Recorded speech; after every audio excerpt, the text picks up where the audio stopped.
गम बेशुमार हो करम सरकार, अब तो गए गम बेशुमार हो करम सरकार, अब तो हो गए गम बेशुमार हो करम सरकार, अब तो हो गए गम बेशुमार। जानो दिल तुम पर फिदा है दो जहां की ताजदार, जानो दिल तुम पर फिदा है दो जहां की ताजदार। मैं अकेला और मसाइल जिंदगी के बेशुमार, मैं अकेला और मसाइल जिंदगी के बेशुमार। आप ही कुछ कीजिए नाए शहे आली वक़ार, आप ही कुछ कीजिए नाए शहे आली वक़ार। गुंबदे क़ज़रा के जलवे और वो इफ्तारिया, गुंबदे क़ज़रा के जलवे और वो इफ्तारिया, याद आती है बहुत रमज़ान तैबा की बहार, याद आती है बहुत रमज़ान तैबा की बहार। या रसूल अल्लाह सुन लीजिए मेरी फरियाद को, या रसूल अल्लाह सुन लीजिए मेरी फरियाद को। कौन है जो के सुने आपके सिवा मेरी पुकार, कौन है जो के सुने आपके सिवा मेरी पुकार। गमज़दा यूं ना हुआ होता उबैदे क़ादरी, गमज़दा यूं ना हुआ होता उबैदे क़ादरी, से बरस भी देखता गर सब्ज़ गुंबद की बहार हो करम सरकार, अब तो हो गए गम बेशुमार। जानो दिल तुम पर फिदा है दो जहां के ताजदार।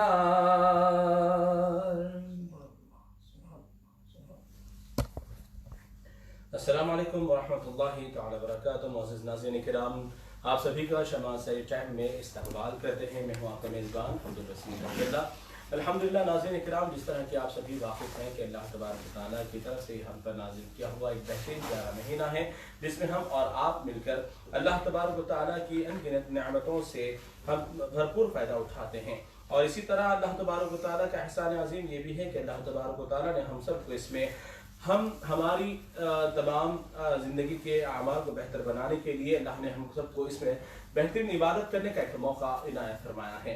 तो आइए नाज़रीन इकराम, बिला ताखीर मैं आज इसके प्रोग्राम का आगाज़ करता हूँ। उससे कबल मैं आपको जैसे कि बता दूं कि हमारे और आपके हर दिल अजीज शहर हैदराबाद की मशहूर मारूफ शख्सियत डॉक्टर सैयद शाह अली हुसैन कादरी साहब किबला कामिल जामिया निज़ामिया हमारे साथ मौजूद है और आपके तमाम सवालात के जवाबात के मुंतज़िर है। इंशाल्लाह जैसे ही आपके सवालात यहाँ पर शामिल किए जाएंगे मुफ्ती साहब आपके तमाम जवाबात देंगे। तो आइए इस प्रोग्राम की शुरुआत से कबल मैं मुफ्ती साहब का इस प्रोग्राम में दोबारा इस्तकबाल करता हूँ। बहुत बहुत शुक्रिया कि आप इस प्रोग्राम में दोबारा हमारे नाज़रीन के सवालात के लिए हाजिर रहे। जज़ाकल्लाह खैर। तो नाज़रीन इकराम, रूल्स को फॉलो करते हैं, उसको मैं आपको बताते हुए फिर अपने प्रोग्राम के आगाज कर देता हूँ। जैसा कि आप सभी वाकिफ हैं कि किस तरह हमारे रूल्स हैं। सबसे पहले तो अकायद के ताल्लुक से और मसलक के मज़ाहिब के ताल्लुक से आपको सवालात नहीं करना होगा। और रही दूसरी बात, ये कोई भी अगर यहाँ पर सवाल यहाँ पर कर रहे हैं तो कोई भी शख्स अब बीच में उठकर आप जवाब ना दें तो मेहरबानी होगी। जो सवाल हमारे नाज़रीन हमसे कर रहे हैं तो जरूर उसका सवाल हम शामिल करेंगे और वो सवाल मुफ्ती साहब तक जरूर पहुंच जाएगा और उसका जवाब आप तक जरूर पहुंचेगा। तो बराए करम ये मेहरबानी करें कि आप अपनी तरफ से सवालात का जवाब देने की कोशिश ना करें तो मेहरबानी होगी। और रही बात, आप इस प्रोग्राम में अगर दूसरों को शामिल करना है तो फिर मैं हमेशा की तरफ से गुजारिश करता चलूं कि आपको इतना ही करना है कि आप हमारे पेज को लाइक करते हुए, अगर आप पहली बार हमारे इस चैनल पर जुड़े हैं तो सब्सक्राइब भी कर लें, आपको दीगर मसाइल से भी फायदा होगा। और रहा मसला एक ये कि अगर आप जिस तरह व्हाट्सएप वगैरह पर अगर आप सेंड नहीं कर सकते डायरेक्टली तो इसकी लिंक कॉपी करें और आप अपने फेसबुक और फ्रेंड्स जो भी हैं उन पर इसको शेयर कर सकते हैं। और कुछ लोगों का मसला ये है कि अगर सवालात को आगे पीछे हो रहा है तो ये ना समझें कि सवाल शामिल नहीं किया जा रहा है, बल्कि फेसबुक पर भी हमें मैसेजेस आते हैं, मैसेंजर पर भी मैसेजेस आते हैं, व्हाट्सएप पर भी आते हैं और यूट्यूब पर भी आते हैं। तो इस तरह हम इन तमाम को देखते हुए तमाम के सवालात को शामिल करना हमारी पूरी जिम्मेदारी होती है, मगर अगर किसी के कोई सवाल छूट जाए तो माफी चाहते हैं। तो आइए सवालात की शुरुआत करते हैं। जनाब हबीब अब्दुल कादर साहब का पहला सवाल है कि अगर कर्जा हो इंसान के ऊपर तो क्या उस पर भी उसको ज़कात देना जब भी पड़ेगा? बिस्मिल्लाहिर्रहमानिर्रहीम नहमदुहु व नुसल्ली व नुसल्लिमु अला रसूलिहिल करीम व अला आलिहि तय्यिबीन अत्ताहिरीन व अस्हाबिहिल अकरमीन अजमईन व अला मन तबिअहुम बिइहसान इला यौमिद्दीन, अम्मा बाद। जिससे सवाल किया गया है कि क्या अगर किसी शख्स पर कर्जा है तो क्या उस पर भी ज़कात वाजिब होगी।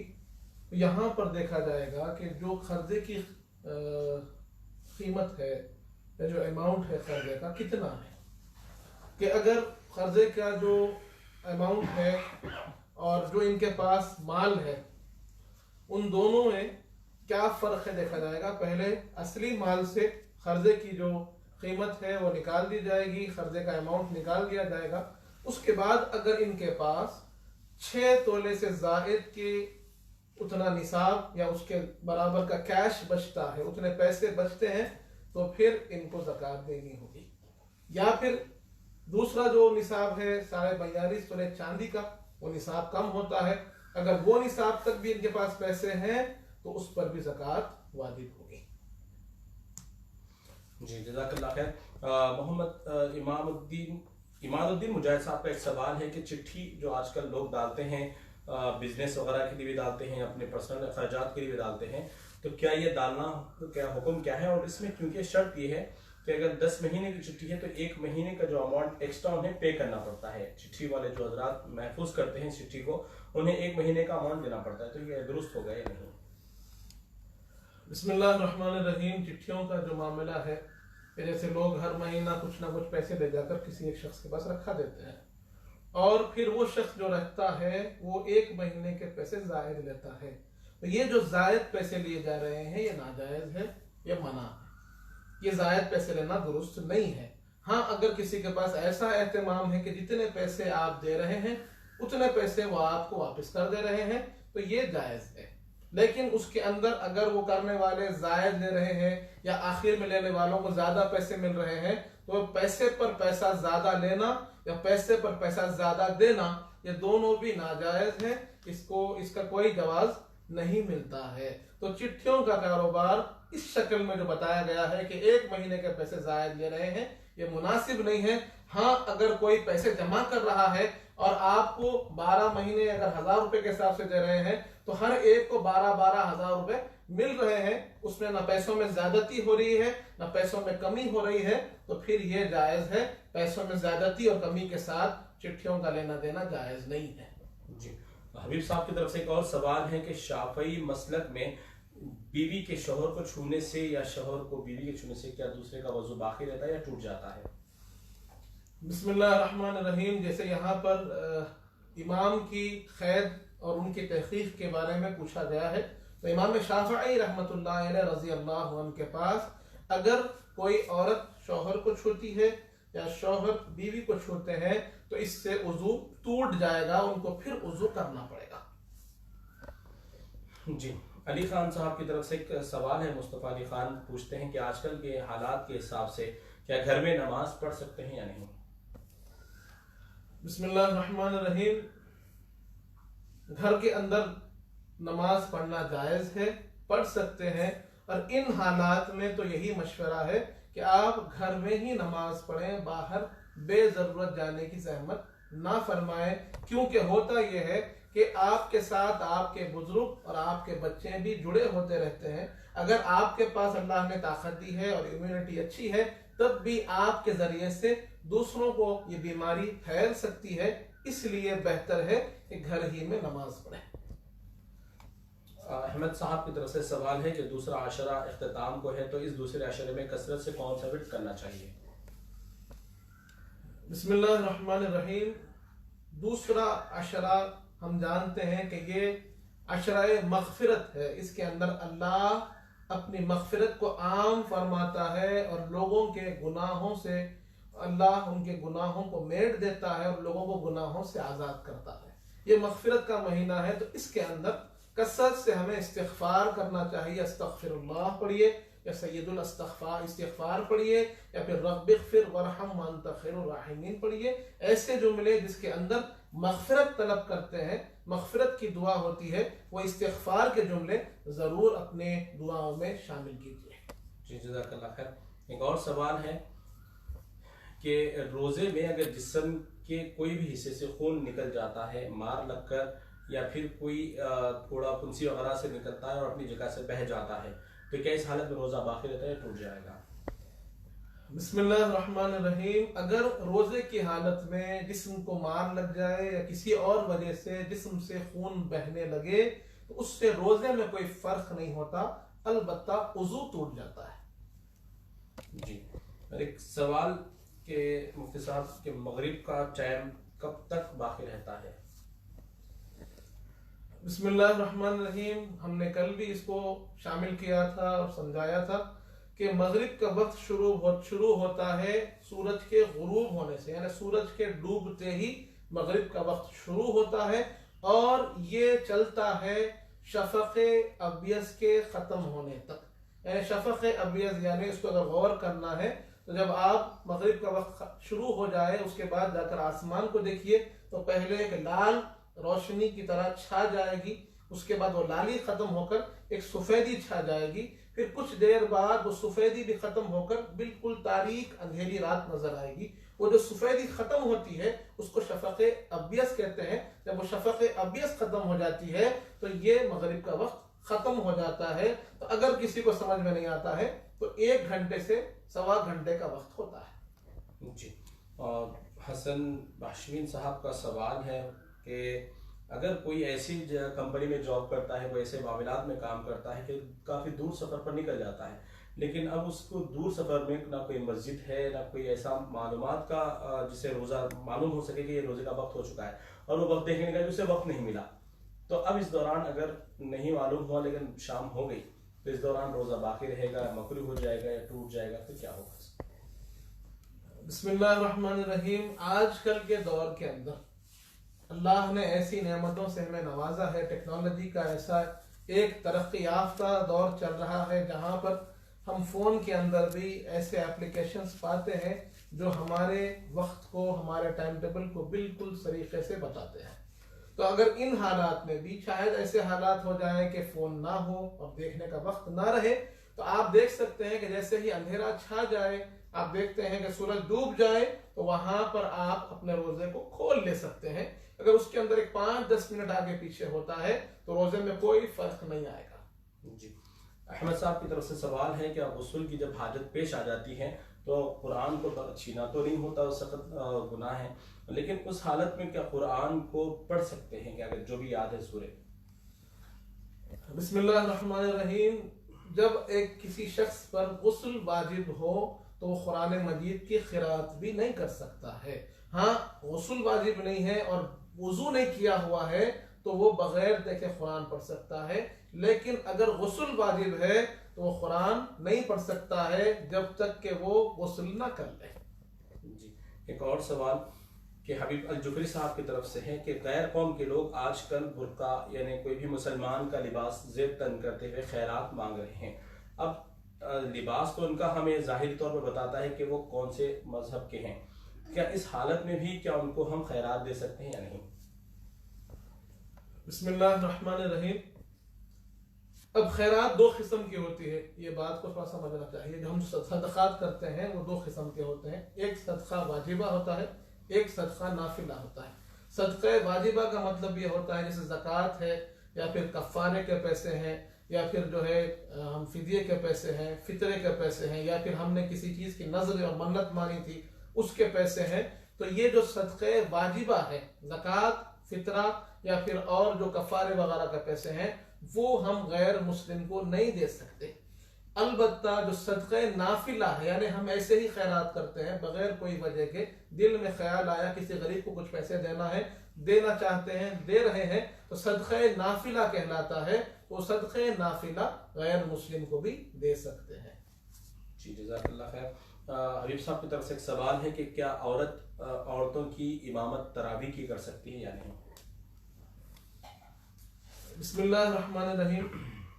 हमने इससे पहले भी इस बारे में अर्ज किया है कि औरतों की जमात दर हकीकत ये मशरू नहीं है। औरतों के लिए बेहतर है कि वो अपने घरों में नमाज पढ़ें, लेकिन हाँ, घर ही के अंदर एक ऐसा सिस्टम अगर कायम हो रहा है जहाँ पर तरबियत का भी अंदाज है और औरतें ही औरतों को पढ़ा रही हैं, तो उसमें इजाज़त मिलती है।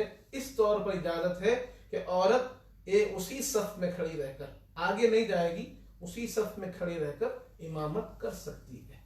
जी, फिर रोज़ाना की तरह फिर वही सवाल, शायद साबिरुद्दीन साहब पहली बार हमारे साथ चैनल पर आप ज्वाइन हुए हैं, तो ये सवाल आपके लिए शामिल कर लेते हैं कि अक्सर लोग कहते हैं कि तहज्जुद की नमाज को बगैर सोए भी अदा किया जा सकता है, तो क्या इस तरह तहज्जुद की नमाज को कब अदा करना चाहिए?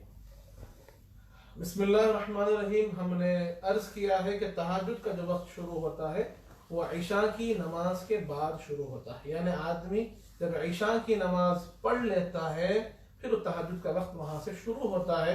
तहज्जुद की नमाज के लिए एक शर्त है कि कुछ देर आदमी आराम कर ले।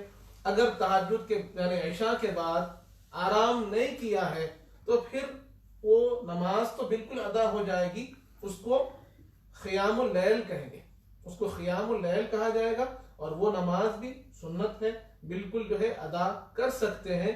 लेकिन बेहतर और मुस्तहब वक्त जो है ये 2/3 रात वक्त, आखिरी हिस्सा जो होता है रात का, उसमें तहज्जुद को अदा करना यह बेहतर और मुस्तहब है। निशात सालम, आप जो सवाल कर रहे हैं थोड़ा सा कंफ्यूजन सवाल है या फिर अल्फाज में आगे पीछे हो गए, तो अगर आप थोड़ा सा सवाल को फिर अगर खुले अल्फाज में बयान करेंगे तो मेहरबानी होगी। शेख मुबीन अहमद साहब की तरफ से सवाल है, गुजारिश है आपसे कि चेहरा बहुत ज़्यादा फुंसियाँ जो बोलते पिंपल्स वगैरह से ख़राब हो चुका है, तो चेहरे की साफ़ और शफाफियत के लिए कोई दुआ या वजीफ़ा या फिर कोई ऐसा यूनानी हिकमत में कोई ऐसा मौका है तो बताएं। बिस्मिल्लाहिर्रहमानिर्रहीम। अगर चेहरे की सफाई चाहते हैं, यकीनन चेहरे के लिए जो है कई मरतबा क्या होता है आदमी के अपने मिजाज की वजह से चेहरे पर कुछ फुंसियाँ वगैरह आ जाती हैं। उसके लिए बेहतर है कि किसी माहिर तबीब को आप जो है रुजू हों और उनसे मुलाकात कीजिए और अगर वो दवा दें वो इस्तेमाल कीजिए। हाँ, आप चाहते हैं कि कुछ दुआ के ज़रिए से इस पर अल्लाह जो है करम करे, तो दुआ है बिस्मिल्लाहिल्लज़ी ला यज़ुर्रु मअस्मिही शैउन फिल अर्दि वला फिस समाई व हुवस समीउल अलीम। ये दुआ 3 मरतबा पढ़िए, सूरह फातिहा 7 मरतबा पढ़िए, अव्वल आखिर 11 मरतबा दुरूद शरीफ पढ़िए। और इसको पानी पे दम कर कर वो पानी इस्तेमाल कीजिए। इंशाअल्लाह अल्लाह करम करे और अल्लाह हर बीमारी से आपको महफूज रखेगा। जी, रहमान खान साहब की तरफ से एक सवाल है कि क्या फितरा देना ज़रूरी है और क्यों दिया जाता है? बिस्मिल्लाहिर्रहमानिर्रहीम। यकीनन हर साहिब निसाब पर, हर साहिब इस्तिताअत पर फितरा देना वाजिब है, देना चाहिए, क्योंकि हदीस पाक में आता है कि जब बंदे मोमिन रोज़ा हो रखता है तो उसके रोज़े ज़मीन व आसमान के दरमियान में मुअल्लक़ रहते हैं। जब वो फितरा अदा करता है तो फिर उसके रोज़े अल्लाह की बारगाह में पहुँचते हैं। तो हमारे रोज़ों की मकबूलियत अल्लाह की बारगाह में पहुँचने के लिए हुजूर पाक ने हुक्म दिया है कि हम फितरा अदा करें। एक और सवाल कि रोज़े में क्या खून का टेस्ट करवा सकते हैं? बिस्मिल्लाहिर्रहमानिर्रहीम। रोज़े के दौरान ब्लड टेस्ट यानी खून का टेस्ट करवा सकते हैं, क्योंकि इसके अंदर कोई चीज़ जिस्म में दाखिल नहीं हो रही है बल्कि जिस्म से खून निकाला जा रहा है। तो टेस्ट के लिए अगर खून निकालते हैं तो उसमें कोई मुज़ायक़ा नहीं है और ब्लड टेस्ट कराने से रोज़े में कोई फ़र्क नहीं पड़ता। जी, मतलब इसी तरह अगर खून का अतिया का कैंप वगैरह भी लगाया जाता है तो क्या खून का अतिया भी दे सकते हैं? बिस्मिल्लाहिर्रहमानिर्रहीम। यकीनन अगर खून देने की ज़रूरत पड़ी तो खून का अतिया दे सकते हैं, लेकिन एक तबीबे हाज़िक़, एक माहिर डॉक्टर के मशवरे से, क्योंकि जब आदमी ब्लड डोनेट करता है और खून देता है तो उसे अचानक कमज़ोरी महसूस होने लगती है। उसको फिर कुछ ग़िज़ा, कुछ जूस वगैरह पिलाते हैं, ज़रूरी हो जाता है। तो वैसी अगर सूरत है कि कमज़ोरी होने का ख़दशा है तो फिर रोज़े के बाद खून दीजिए, ये बेहतर होगा। जी, हमारे मोहम्मद आरिज़ बारी साहब पूछते हैं कि छोटे बच्चों को नज़र नहीं लगने की दुआ क्या है? नाज़रीन इकराम, मैं यहाँ पर बता दूँ कि सायरन हो रहे हैं तो इसका मतलब यही है कि रोज़ाना की तरह हम आपको जैसा बताते हैं कि अपने सहर का वक्त अख्ताम को पहुँचा है। अगर आप खाने वगैरह में मशगूल हैं तो आप पहली फुर्सत में जितना जल्द हो सका खाने को मुकम्मल कर लें। पानी वगैरह पीकर, चाय वगैरह पीकर आप रोज़े की हालत में आ जाएं और जो भी दीगर आप ऐसे मशरूबात और ऐसी चीज़ ना खाएं जिसका वो मज़ा और उसका रंग आपके मुंह में बाकी रह जाए, जिसको देखने के बाद ये महसूस ना हो कि आप रोज़े में ना हो। तो बहरहाल आप ऐसी चीज़ों से आप इज्तिनाब करते हुए पानी वगैरह पीकर अपने मुंह को अच्छी तरह से मिसवाक वगैरह करके आप अपने मुंह को साफ कर लें और रोज़े की हालत में आ जाए। तो आइए बढ़ते हैं मज़ीद तफसीलात की तरफ। छोटे बच्चों को नज़र नहीं लगने की कोई दुआ? बिस्मिल्लाहिर्रहमानिर्रहीम। हुजूर पाक सल्लल्लाहु अलैहि वसल्लम से एक दुआ मनक़ूल है जो आप हसनैन करीमैन अलैहिमुस्सलाम को पढ़कर भूखा करते थे। उईज़ुका बिकलिमातिल्लाहि ताम्मा मिन कुल्लि शैतानिन व हाम्मा व मिन कुल्लि ऐनिन लाम्मा। ये दुआ पढ़कर अपने बच्चों पर दम कीजिए, इंशाअल्लाह बच्चों को नजर नहीं लगेगी। जी, अगर कोरोना रोज़े की हालत में अगर कोई टेस्ट करवाया जाए और उसे ये मालूम हो गया कि कोरोना पॉजिटिव है तो क्या इस हालत में रोज़ा छोड़ देना चाहिए या मुकम्मल करना चाहिए? बिस्मिल्लाहिर्रहमानिर्रहीम। कोरोना का टेस्ट कराने से, कोविड-19 का टेस्ट कराने से रोज़ा नहीं टूटता। अब रही बात कि वो पॉजिटिव खुदा न खास्ता आ जाए, अल्लाह महफूज रखे, अगर वो पॉजिटिव आ जाता है तो उससे रोज़े में कोई फ़र्क नहीं लगेगा। हाँ, वो अपनी हालत को देखें। अगर कमज़ोरी महसूस करता है या डॉक्टर ने उसको मशवरा दिया है कि वो रोज़ा छोड़ दे तो फिर वो डॉक्टर के मशवरे पर अमल कर सकता है। जी, जज़ाकल्लाह खैर। मुख्तसर अंदाज में जल्द से जल्द जवाब देते हुए हम आगे बढ़ते चलेंगे। जैसा कि हमारे ज़ैनब फातिमा की तरफ से एक सवाल है कि प्रेगनेंसी में रोज़ा नहीं रह सकते क्या? क्योंकि डॉक्टर का कहने का मुताबिक यह है कि बाद में प्रॉब्लम होने के चांसेस है, तो इस हालत में रोज़ा छोड़ देना बेहतर होगा। बिस्मिल्लाहिर्रहमानिर्रहीम। यहाँ पर अगर कोई औरत हामिला है और कमज़ोर है या फिर कोई कॉम्प्लिकेशंस उसको आ रहे हैं और डॉक्टर मशवरा दे रहा है कि अगर रोज़ा रखेंगे तो फिर कमज़ोरी बढ़ जाएगी, कॉम्प्लिकेशंस बढ़ जाएंगे और बच्चे की सेहत पर या उसकी जान पर असर हो सकता है, तो इस सूरत में वो हामिला औरत रोज़े को छोड़ सकती है। लेकिन बाद में जब सेहत होगी, अल्लाह सुकून से, सेहत आफियत से उनको अच्छा रखेगा, तो फिर बाद में उनको रोज़ों की क़ज़ा करनी पड़ेगी। जी, क्या ज़ोहर और असर की नमाज यानी ज़ोहर की नमाज असर की नमाज से 5 मिनट कबल क्या अदा कर सकते हैं? अब्दुल कुद्दूस का सवाल। बिस्मिल्लाहिर्रहमानिर्रहीम। अगर वक्त है, क्योंकि हम जानते हैं कि जोहर का वक्त खत्म होते ही असर का वक्त शुरू होता है, तो अगर जोहर का वक्त बाकी है तो वो नमाज पढ़ सकते हैं, उसमें कोई मुज़ायक़ा नहीं। जी, अक्सर लोग सहर करके जो सो जाते हैं और ऐसी नींद सो जाते हैं कि बस उनके उठने का भी डर होता है कि उठते या नहीं। अक्सर लोगों को देखते हैं फिर, और ऐसे लोग इफ्तार के वक्त ज्यादातर उठते हैं। तो क्या इस तरह इनका दिन भर सोते रहना, रोजे की हालत में नमाज कुरान सब छोड़कर, तो क्या रोजा कबूल होगा या फिर रोजा फासिद होगा? बिस्मिल्लाहिर्रहमानिर्रहीम। हदीस पाक में आता है कि रुब्ब साइमिन लैसा लहू इल्लल जो, कि कई ऐसे रोजेदार हैं कि उनको अपने रोजे से सिवाय भूख और प्यास के कोई चीज हासिल नहीं होती। तो इसकी तशरीह, इसकी शराह के अंदर, इसकी तशरीह के अंदर उलमा फरमाते हैं कि इसकी बुनियादी बात यही है कि हुजूर पाक ने इसी तरह इशारा किया है कि वो लोग जो भूखे प्यासे रह रहे हैं लेकिन अल्लाह के दूसरे अहकाम पर अमल नहीं कर रहे हैं, और अल्लाह के अहकाम में सबसे अहम जो हुक्म है वो फर्ज का है। अगर आप रोजा रख रहे हैं लेकिन आपकी फर्ज नमाज छूट रही है, आपकी नमाजों को आप ख्याल नहीं रखते हैं और सो रहे हैं गफलत में, तो वो रोजा आपका फायदा बख्श नहीं होगा। वो रोजा फायदा बख्श है जो गुनाहों से महफूज है और जो अल्लाह के अहकाम को, हुजूर पाक की सुन्नतों को पूरा करते हुए मुकम्मल किया जा रहा है। वरना ऐसा रोजा, यकीनन हम जानते हैं कि अल्लाह हमारे रोजों का मोहताज नहीं है। अल्लाह तो गनी, अल्लाह तो समद है। रोजे की जरूरत हमको है, नमाज की जरूरत हमको है, इबादत की जरूरत हमको है, गुनाहों से बचने की जरूरत हमको है। इसलिए आप सबसे ख्वाहिश है कि रोजे की हालत में सोना जो इबादत कहा गया है, इसलिए कहा गया कि आदमी गुनाहों से बचता है, लेकिन खुदा ना खास्ता ऐसी नींद जो आपको नमाज़ें खजा करवा रही है, वो नींद आपके लिए नुकसानदेह है, आखिरत के लिए खराबी का सबब बन सकती है। जी, जज़ाकल्लाह खैर।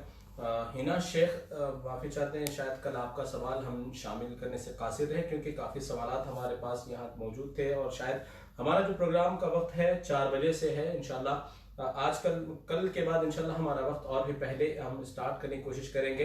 तो फिलहाल आज आपका जो सवाल है इंशाल्लाह मैं कोशिश करता हूँ मौलाना तक पहुँचाने की, कि रोज़ा खोलते वक्त की दुआ जब ही पढ़ते तब रोज़ा खोलना ठीक होगा, थोड़े वक्त पहले पढ़े या उससे बाद रोजा खुल जाता है? यानी इनका सवाल पूछना ये है कि अगर रोजा खोलते वक्त जो दुआ पढ़ते हैं थोड़ी देर पहले का जैसा पढ़ लेते हैं अक्सर, तो कैसे रोजा खुल जाता है?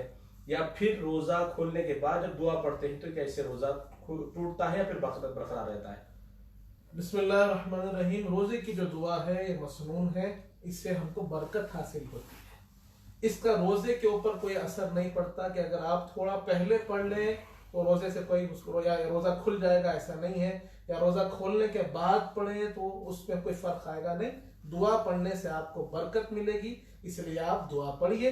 आप अगर थोड़ा पहले भी पढ़ते हैं कोई मुज़ायक़ा नहीं है। या भूल गए, खजूर खा लिए, पानी पी लिए, उसके बाद याद आया कि मैंने दुआ नहीं पढ़ी थी, जब दुआ करते हैं वो परवरदिगार है। आप जब दुआ करेंगे इंशाअल्लाह अल्लाह अपने फजल करम से आपकी दुआ को कबूल फरमाएगा। जी, हबीब खालिद साहब का एक सवाल है, मुख्तसर अंदाज में जवाब मतलूब है। क्या ज़कात और फितरा रमजान की शुरुआत में ही दे सकते हैं क्या? बिस्मिल्लाहिर्रहमानिर्रहीम। ज़कात और फितरा या रमजान के शुरू में भी दे सकते हैं, लेकिन फितरे के लिए मैं चाहूंगा कि आप ईद उल फित्र के करीब तक जाकर अदा करें तो बेहतर होगा। जी, हमारे शेख बादशाह साहब फेसबुक पर हैं जो सवाल करते हैं कि उनके पास रहने के लिए ज़ाती मकान नहीं है, लेकिन 14 तोले सोना मौजूद है, 4-4 लाख के 2 प्लॉट मौजूद हैं। अब ये तमाम चीज़ें बेचने के बाद भी उनके पास एक ज़ाती घर बनाने की इतनी मकदार नहीं है, तो क्या इस सूरत में भी उन पर ज़कात वाजिब है? बिस्मिल्लाहिर्रहमानिर्रहीम। जैसे हमने जाना है कि ज़कात का निसाब जो है 6 तोले सोना या फिर उसकी मिकदार के पैसे आपके पास हो तो ज़कात वाजिब हो जाती है। तो अब 14 तोले सोना है अल्हम्दुलिल्लाह, 4-4 लाख के 2 प्लॉट हैं, तो इंशाअल्लाह इस पर ज़कात वाजिब होगी जब साल गुजर जाएगा। और इंशाअल्लाह आप इस नीयत से दीजिए कि परवरदिगार आलम आपकी ज़कात को कबूल फरमाए और अल्लाह अपने फजल व करम से आपके लिए एक ज़ाती घर का इंतज़ाम फरमा दे। इंशाअल्लाह अल्लाह आपकी ज़कात को भी कबूल करेगा और आपके दुआ को कबूल कर कर आपको साहिब मकान भी बना देगा। जी जज़ाकल्लाह खैर। शहबाज कमर फरीदी ने बहुत अच्छा सवाल किया है कि आज की इस वबा की बिना पर काफ़ी सारे लोगों की मैयतों को ऐसे ही लपेट कर तदफीन की जा रही है, गुस्ल वगैरह नहीं किया जा रहा है, तो क्या इस बिना पर गुस्ल मैयत को वाजिब है, लाजिम है, फर्ज है, जो भी हो, अगर ये ना हो तो क्या इस सूरत में तदफीन करने के बाद अज़ाब कब्र होगा क्या? बिस्मिल्लाहिर्रहमानिर्रहीम। गुस्ल मैयत ये ज़रूरी ज़रूर है, लेकिन कुछ ऐसी हालात हैं जहाँ पर आपको इजाज़त दी गई है कि गुस्ल को तर्क कर सकते हैं। उसके अंदर ये बताया गया है कि जैसे मैयत अगर बहुत ज़्यादा जल जाती है और गुस्ल देना उसको जो है मुमकिन नहीं है तो गुस्ल छोड़ सकते हैं। उसी तरह अगर मैयत का खुदा न खास्ता ऐसा एक्सीडेंट हो गया कि जिस्म का कोई हिस्सा बाकी नहीं रहा है तो उसमें भी गुस्ल तर्क हो सकता है। उसी तरह जहाँ पर इन हालात में अगर मैयत को गुस्ल दिया जाए तो इन्फेक्शन और वबा फैलने का बहुत ज़्यादा खदशा है और बहुत ज़्यादा वबा फैल सकती है। तो उस सूरत में भी उलमा ने बताया है कि हम इन हालात में गुस्ल ना दें तो बेहतर होगा, इसलिए गुस्ल नहीं दें ये हालात, क्योंकि दूसरों की जान का भी खदशा है। अलबत्ता जो दूसरा सवाल है क्या अज़ाब ख़ब्र होगा, तो अज़ाब ख़ब्र बंदे के आमाल की वजह से होता है, तो इसलिए इंशाअल्लाह गुस्ल के तर्क करने से अज़ाब नहीं होगा इंशाअल्लाह। जी खातिरी साहब का एक सवाल है कि रमज़ान में अगर कोई एक रोज़ा छूट जाए तो क्या वो तो बाद में मुकम्मल कर लेंगे, लेकिन ये रोज़ा छूट जाने की वजह से शव्वाल के रोज़े रह सकते हैं या नहीं? बिस्मिल्लाहिर्रहमानिर्रहीम। जब कोई रोज़ा छूट जाता है तो उलमा ने बताया है कि पहले छूटा हुआ रोज़ा ख़ज़ा किया जाए। पहले जो छूटा हुआ रोज़ा है वो ख़ज़ा किया जाए, उसके बाद फिर शव्वाल के रोज़े आप मुकम्मल कर सकते हैं। जी अर्शिया बेगम की तरफ से एक सवाल है कि हमारे मामा यानी मामा मामी उनके सैयद हैं, लेकिन मामा का इंतकाल हो गया, मामी की हालत मुआशी हालत बहुत ज़्यादा ख़राब है, इस हालत में क्या उनको ज़कात दे सकते हैं? बिस्मिल्लाहिर्रहमानिर्रहीम। जैसे आपने बताया है कि मामी भी सैयद है तो सैयद को ज़कात नहीं दे सकते हैं। अगर उनके हालात अच्छे नहीं हैं तो आप उनको साफ पैसों से, अपने जो पाक पैसे हैं उससे आप उनकी ज़रूर मदद कीजिए। जी क्या रोज़े में वैक्सीन ले सकते हैं? ये बड़ा ही एक ज़रूरी सवाल हो गया है इन हालात में, और इसके अंदर उलमा के दो गिरोह बन गए हैं। एक गिरोह ये कहता है कि वैक्सीन लेने से रोज़ा नहीं टूटता, दूसरे गिरोह कहता है कि वैक्सीन लेने से रोज़ा टूट जाता है। और हमारी जो मादर इल्मी है जामिया निज़ामिया, जिनके हम फॉलोअर्स हैं, जिनकी बात को हम सुनते हैं, जिनको अपना बड़ा मानते हैं, तो हम उनकी बात को सुनते हैं। और जामिया निज़ामिया का जो दारुल इफ्ता है, जामिया निज़ामिया के जो सदर मुफ्ती है, उन्होंने फतवा दिया है कि अगर आप वैक्सीन लेते हैं तो रोज़ा टूट जाएगा, और एहतियातन इस रोजे को भी मुकम्मल कीजिए और एहतियातन बाद में एक रोजा ख़ज़ा कर लीजिए। और बात इसमें समझ में भी आती है कि अगर ये रोजा खुदा न खास्ता किसी एक तरफ भी हो जाए, किसी एक के मामले को बाद में रुजू करना पड़े, तो एहतियात का तकाजा ये है कि बाद में एक रोजा जरूर ख़ज़ा कर लिया जाए। जी इंजेक्शन वगैरह भी क्या ले सकते हैं वैक्सीन में? इंजेक्शन का भी वही हुक्म है कि क्योंकि कोई चीज जिस्म में जब दाखिल होती है और उसका अगर असर म्यादे तक पहुंच रहा है तो फिर ऐसे इंजेक्शन को नहीं लेना चाहिए, अगर लेंगे तो रोजा टूट जाएगा। जी जज़ाकल्लाह खैर। जैसे कि नॉर्मल जो सवालात हैं मुफ्ती साहब के अल्हम्दुलिल्लाह सोहबत में बैठ के इतना तो मैं बोल सकता हूँ कि देखिए रोज़े में फिर ब्रश वगैरह करने से उसके अंदर पेस्ट होता है, बेमज़ा उसका हलक में उतरेगा, काफ़ी चीज़ें होती है, तो लिहाजा वो टूथब्रश वगैरह जो करते हैं कैसा ही है, ये एहतियात बेहतर है, क्योंकि मिसवाक कर लेना बेहतर होगा, इसमें सुन्नत भी अदा हो जाएगी, काफ़ी सारी बीमारियों से भी आप बच जाएंगे और रोज़ा टूटने से भी बच जाएंगे। जैसा कि नॉर्मली जो सवालात हैं कि फिर क्या नाखून काट सकते हैं, बाल तरशवा सकते हैं, अतर लगा सकते हैं, सुरमा लगा सकते हैं, पानी लगा सकते हैं, तो बिल्कुल तमाम चीज़ कर सकते हैं, बस हलक के नीचे कोई चीज़ नहीं उतरना चाहिए। और एक साहब सवाल कर रहे थे कि क्या रोज़े की हालत में गरारा अक्सर जो नमाज के दौरान कर सकते हैं क्या गरारा? बिस्मिल्लाहिर्रहमानिर्रहीम। रोजे की हालत में आप कुल्ली तो कर सकते हैं, लेकिन गरारा नहीं करना चाहिए। गरारे के अंदर बहुत ज्यादा खदशा होता है कि पानी हलक के नीचे उतर जाए, इसलिए आप गरारा नहीं करना चाहिए, कुल्ली कर सकते हैं, उसमें कोई मुज़ाखरा नहीं। जी एक आखिरी सवाल इस प्रोग्राम का नाज़रीन, इसके बाद हम आपके सवालात यहाँ पर शामिल नहीं कर पाएंगे, जज़ाकल्लाह खैर। और रही बात एक सवाल की, हमारे शेख मोहम्मद जहांगीर साहब की तरफ से लास्ट मैं समझता हूँ इससे पहले भी सवाल था, क्या हर नफिल नमाज के सूरह फातिहा के बाद सूरह इखलास कुल हुवल्लाहु अहद का सूरा पढ़ सकते हैं या नहीं? बिस्मिल्लाहिर्रहमानिर्रहीम। अगर कोई नफिल नमाज पढ़ रहे हैं तो वो हर रकात में सूरह इखलास पढ़ सकते हैं। नफिल नमाज में इसमें कोई मुज़ायक़ा नहीं है, लेकिन अगर फर्ज नमाज पढ़ रहे हैं तो फिर तरतीब का ख्याल रखें, बहुत बेहतर होगा। जी चलिए नाज़रीन, अल्हम्दुलिल्लाह अल्लाह का शुक्र एहसान है। आज तकरीबन मैं समझता हूँ किसी को कोई शिकायत की गुंजाइश बाकी नहीं रही। काफ़ी जितने भी सवाल हमारे इस प्रोग्राम में आज हमने शामिल किए हैं अल्हम्दुलिल्लाह, और तमाम के जवाब मुफ्ती साहब के जरिए आप तक पहुँच चुके हैं। तो नाज़रीन, मैं आप सभी से गुजारिश करूँगा कि आप लोग अगर पहली बार हमारे इस चैनल पे जुड़े हैं, यूट्यूब पर हो या फेसबुक पर, तो आप पे एक छोटा सा फरीजा ये बन सकता है कि आप हमारे चैनल को लाइक करें और शेयर करें, सब्सक्राइब जरूर करें, ताकि रोजाना हम जब सहरी टाइम प्रोग्राम हो या फिर कोई भी दीगर अहम मालूमात के जरिए जो भी न्यूज वगैरह आप तक पहुंचनी हो तो नोटिफिकेशन आप तक पहुंच जाएगा।